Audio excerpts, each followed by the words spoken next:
ഉത്തർപ്രദേശിലെ ലഖ്നൌവിൽ 16-കാരിയായ ദലിത് പെൺകുട്ടിയെ കൂട്ടബലാത്സംഗം ചെയ്തു. 5 പേർ ചേർന്നാണ് കുട്ടിയെ പീഡിപ്പിച്ചത്. 4 പേരെ പോലീസ് പിടികൂടി.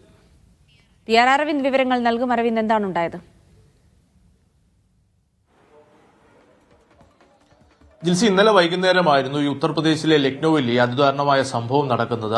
ഇന്നലെ 17 വയസ്സായ പെൺകുട്ടി തന്റെ സുഹൃത്തിനൊപ്പം സഹോദരിയുടെ വീട്ടിലേക്ക് പോവുകയായിരുന്നു. ആ സമയത്താണ് ഒരു പെട്രോൾ പമ്പിന് സമീപം വണ്ടി നിർത്തുന്ന സമയത്ത് 5 പേർ ഈ പെൺകുട്ടിയും അതുപോലെ തന്നെ ഈ പെൺകുട്ടിയുടെ സുഹൃത്തിന് സമീപത്തേക്ക് എത്തുകയും ഈ സുഹൃത്തിനെ മർദ്ദിക്കുകയും പിന്നാലെ പെൺകുട്ടിയെ ഒരു മാവിൻ തോട്ടിലേക്ക് വലിച്ചിഴച്ചു കൊണ്ടുപോയി കൂട്ടബലാത്സംഗത്തിന് ഇരയാക്കുകയും ചെയ്തത്. ഈ സംഭവം പിന്നീട് പെൺകുട്ടി തന്റെ കുടുംബാംഗങ്ങളെ അറിയിക്കുകയും ഇതിന്റെ അടിസ്ഥാനത്തിൽ പോലീസിൽ പരാതി നൽകുകയുമായിരുന്നു. ഇതിന് പിന്നാലെ പോലീസ് അന്വേഷണം ആരംഭിക്കുകയും 4 പേരെയാണ് ഇപ്പോൾ പോലീസ് അറസ്റ്റ് ചെയ്തിരിക്കുന്നത്. കൂടുതൽ പേര് ഇതിലുണ്ട്. കാരണം 5 പേരെന്നതാണ് ഇപ്പോൾ പ്രാഥമികമായി ലഭിച്ചിരിക്കുന്ന വിവരം. ഇതിന്റെ അടിസ്ഥാനത്തിൽ ഒളിവിൽ പോയ ആൾക്ക് വേണ്ടിയുള്ള തിരച്ചിൽ ഇപ്പോൾ പോലീസ് ആരംഭിച്ചിട്ടുണ്ട്. നമുക്കറിയാം, നേരത്തെയും ഇത്തരമുള്ള സംഭവങ്ങൾ ഉത്തർപ്രദേശിൽ റിപ്പോർട്ട് ചെയ്തിട്ടുണ്ട്. കഴിഞ്ഞ ദിവസമാണ് ബംഗാളിൽ ഒരു ഡോക്ടർ കൂട്ടബലാത്സംഗത്തിന് ഇരയായത്. ഇതിന് പിന്നാലെയാണ് ഉത്തർപ്രദേശിൽ ലക്നൌവിൽ ഇപ്പോൾ ഒരു കൂട്ടബലാത്സംഗത്തിന്റെ വാർത്ത കൂടി ഇപ്പോൾ പുറത്തു വന്നിരിക്കുന്നത്.